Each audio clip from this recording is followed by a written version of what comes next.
2025-2026 நிதியாண்டிற்கான பட்ஜெட்டை தாக்கல் செய்தார் அமைச்சர் தங்கம் தென்னரசு. 20 லட்சம் கல்லூரி மாணவர்களுக்கு மடிக்கணினி அல்லது கையடக்க கணினி வழங்கப்படும் என அறிவிப்பு. அடுத்த 2 ஆண்டுகளில் 20 லட்சம் கல்லூரி மாணவர்களுக்கு அவரவர் விருப்பத்தின் அடிப்படையில் ஒவ்வொருவருக்கும் கைக்கணினி அல்லது மடிக்கணினி வழங்கப்படும். அரசு ஊழியர்களுக்கு மீண்டும் சரண்டர் விடுப்பு சலுகை வழங்கப்படும் என்று பட்ஜெட்டில் அறிவிப்பு. கொரோனா காலத்தில் நிறுத்தப்பட்ட சலுகை மீண்டும் வழங்கப்படுவதால் 9 லட்சம் பேர் பயன்பெற உள்ளனர்.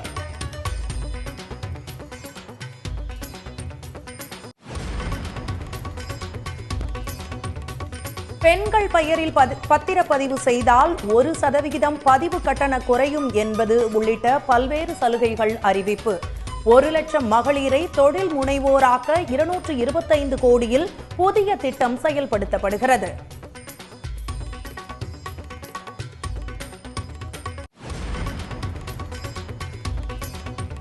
சென்னை முதல் குமரி வரை அனைத்து மாவட்டங்களுக்கும் பட்ஜெட்டில் புதிய திட்டங்கள்.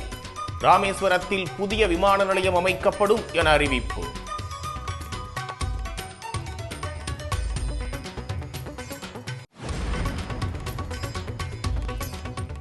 சென்னைக்கு அருகே உலகத்தர வசதிகளுடன் புதிய நகரம் அமைக்கப்படும். பட்டாபிராம் ஸ்ரீபெரும்புதூர் வரை மெட்ரோ ரயில் சேவை நீட்டிக்கப்படும் என பட்ஜெட்டில் அறிவிப்பு.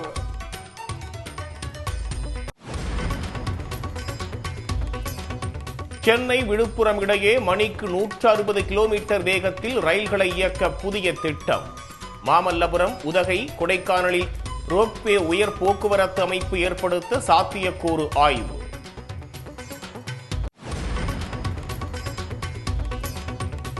கோவை மற்றும் திருப்பூர் மாவட்டத்தில் செமிகண்டக்டர் உற்பத்திக்கான இயந்திர பூங்கா. சென்னையில் 100 கோடி ரூபாய் மதிப்பீட்டில் செமிகண்டக்டர் ஆய்வு மையம் அமைக்கவும் நடவடிக்கை.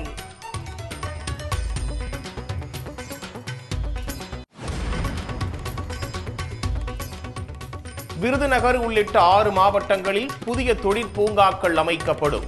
9 மாவட்டங்களில் புதிதாக தொழிற்பேட்டைகள் உருவாக்கப்படும் என அறிவிப்பு.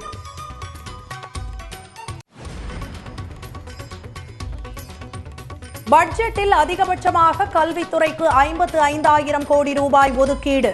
மும்மொழி கொள்கை ஏற்காததால் ஒன்றிய அரசு தர மறுத்த 2,152 கோடி நிதி மாநில அரசே ஒதுக்கீடு செய்தது.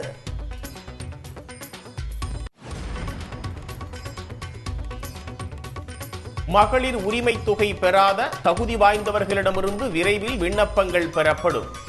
உயர்கல்வி பயிலும் 3ஆம் பாலினத்தவர்களுக்கும் தமிழ் புதல்வன் மற்றும் புதுமை பெண் திட்டம் விரிவாக்கம். 2 டைம்ல நான் அப்ளை பண்ணேன். ஆனால் என்னுடைய இது விடுபட்டுருச்சு. ஆனால் நான் இன்னைக்கு பட்ஜெட்டில் பார்க்கும்போது மகளிர் தொகை நான் விடப்பட்டதை திரும்பி தருவேன்னு சொல்லி முதலமைச்சர் அறிக்கையிட்டிருக்கிறாரு. அதில் நாங்கள் ரொம்ப நம்பிக்கையோடும் சந்தோஷத்தோடும் இருக்கிறோம்.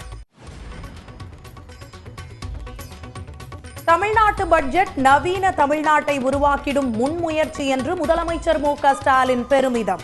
மகளிர் நலன் காக்கும் மாபெரும் திட்டங்கள், ததும்பி வழியும் தமிழ் பெருமிதம். அமைச்சர் தங்கம் தென்னரசுக்கு பாராட்டு.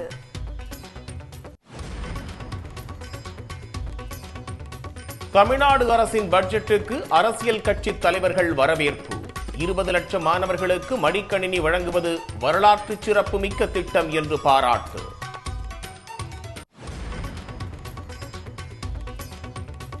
தமிழ்நாட்டு அரசின் பட்ஜெட் அறிவிப்புகளுக்கு மகளிர், மாணவர்கள், மீனவர்கள் வரவேற்பு.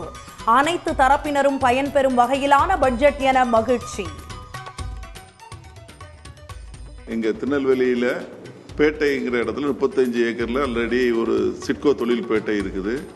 முதலமைச்சர் அவர்கள் பேட்டை அருகிலேயே கோஆபரேட்டிவ் ஸ்பின்னிங் மில் இருந்த இடத்துல ஒரு 85 ஏக்கர்ல ஒரு பெரிய தொழில் பேட்டைக்கு அனுமதி கொடுத்திருக்காங்க. இந்த பட்ஜெட்லயும் அதற்கான நிதிகளையும் சேர்த்து அனுமதி அளிச்சிருக்காங்க. ஆபரண தங்கம் விலை ஒரே நாளில் சவரனுக்கு 1,440 ரூபாய் உயர்வு. சர்வதேச நிலவரங்களால் சவரன் 66,000 ரூபாயை கடந்தது.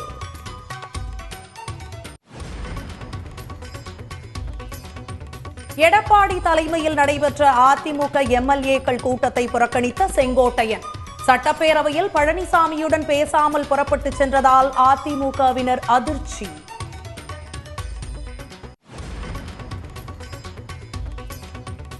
கச்சத்தீவில் புனித அந்தோணியார் திருவிழா கொடியேற்றத்துடன் தொடக்கம்.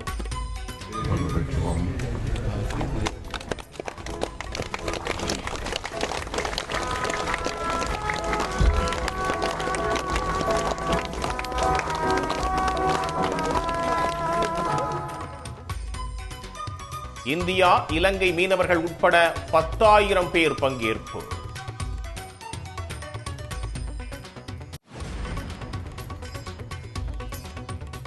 மதுரை சிறை கைதிகள் தயாரித்த பொருட்களில் போலி ரசீது மூலம் 1,63,00,000 மோசடி செய்த வழக்கு. அதிமுக ஆட்சி காலத்தில் நடந்த மோசடி தொடர்பாக 3 அதிகாரிகள் பணியிடை நீக்கம்.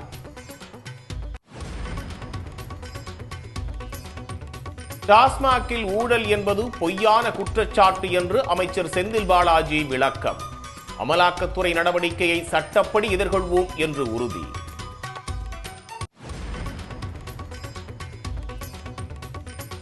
கரூர் அருகே குப்பிரெட்டிப்பட்டியில் 3 இளம் பெண்களை கடத்த முயன்றதாக புகார்.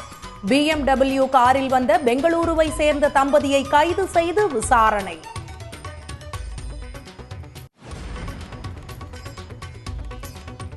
நாடு முழுவதும் ஹோலி பண்டிகை உற்சாக கொண்டாட்டம். வண்ண பொடிகளை ஒருவர் மீது ஒருவர் தூவி உற்சாகம்.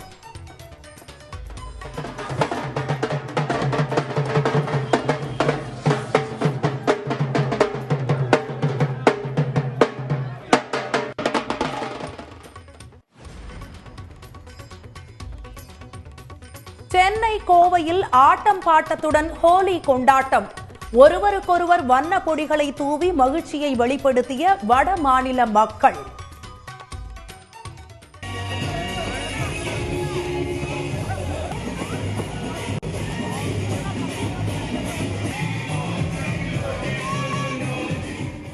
அனைத்து மொழி சார்ந்தவர்களும் அனைத்து நாட்டில் உள்ளவர்களும் வந்து இங்கே ஒருமித்து கொண்டாடி கொண்டிருக்கிறோம். இன்றைக்கு சேஃபான ஒரு ஆர்கானிக் ஹோலி பவுடர் யூஸ் பண்றோம். இன்னைக்கு மாதாந்திர பூஜைக்காக சபரிமலை ஐயப்பன் கோயில் நடை திறப்பு. ஐயப்பனை கூடுதல் நேரம் தரிசிக்கும் வகையில் விரைவு பாதை அறிமுகம்.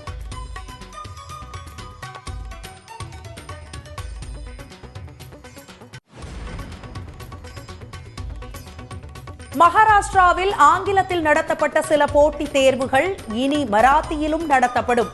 மராத்தி அவசியம் என RSS நிர்வாகிக்கு பதிலடி கொடுத்திருந்த நிலையில் முதலமைச்சர் பட்னவிஸ் புதிய அறிவிப்பு.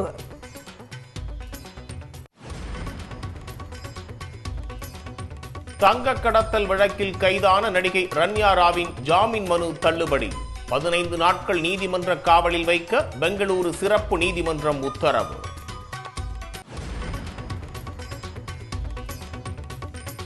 IPL கிரிக்கெட் தொடரில் டெல்லி அணியின் கேப்டனாக அக்சர் பட்டேல் நியமனம்.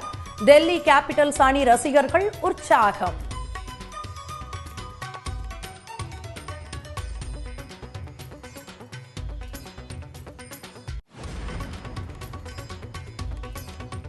அஜித்தின் குட் பேட் அக்லி படத்தின் மேக்கிங் வீடியோ வெளியீடு.